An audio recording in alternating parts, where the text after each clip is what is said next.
Jano Telugu movie summary. K. Ramchandra, aka Ram, is a travel photographer. He visits his high school and is overwhelmed by memories. So, a reunion is arranged through their school WhatsApp group.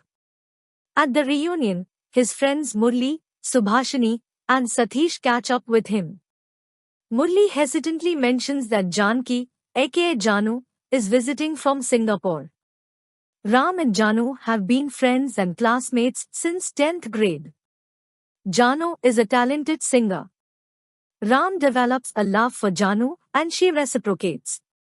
Once their board exams are over, they have a moment with each other where Janu asks him not to forget her until they meet again after the holidays. Janu arrives at the reunion and searches for Ram. When Subha points Ram's location to her, Janu walks towards him. She reminisces about the first day of 11th grade when she eagerly awaits Ram's arrival to the classroom, but he doesn't show up. She finds that Ram has left the school because his father had financial difficulties and his family relocated to Hyderabad overnight. Janu is inconsolable and pines for Ram until she completes school. Ram and Janu finally meet, but their first interactions are awkward, but later improve. Their friends talk about Janu's married life in Singapore and disclose that Ram is still single and has not moved on. After the reunion party, both go out on a drive. Janu reveals how she could not forget Ram and would have traded anything just to have met him once back then. She narrates how circumstances forced her to marry someone else.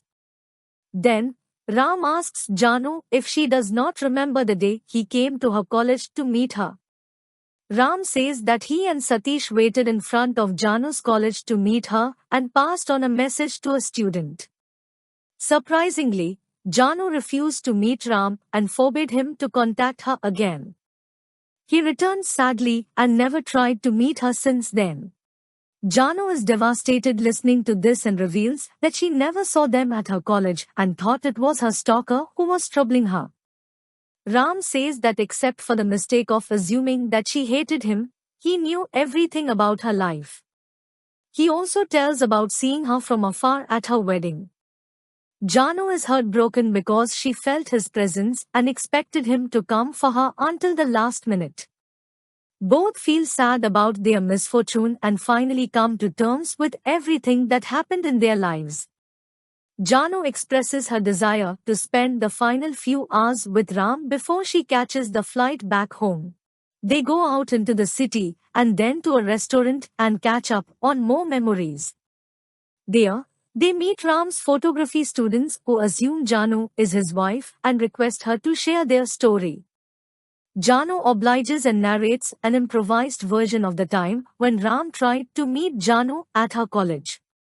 She tells about how they finally met and made up and have been together ever since and got married. Ram feels awkward but tries his best to play along. The students leave, but the rain soaks Ram and Janu. So he asks her to visit his apartment to freshen up. At his apartment, Janu is visibly upset that Ram does not have a love life and requests him to move on, marry, and have a family. She finally sings Ram's favorite song, Yamuna Thatilo, from Dalapthi, for him, a song that she had purposefully avoided singing in school despite his repeated requests. Ram shows Janu a collection of their old memories like love poems, dried flowers, and their school uniforms. They have little time and return to Janu's hotel to prepare for her flight in a few hours. Janu is sad knowing that she will leave Hyderabad and Ram very soon. At the airport, Ram escorts her to the boarding gate and they bid a teary farewell. Janu then gets into the flight and departs. Back at his home, Ram finds Janu's clothes that he had put to dry the previous night. He folds them neatly, puts them along with his treasured collection of school memories, and shuts the suitcase and the screen cuts to black.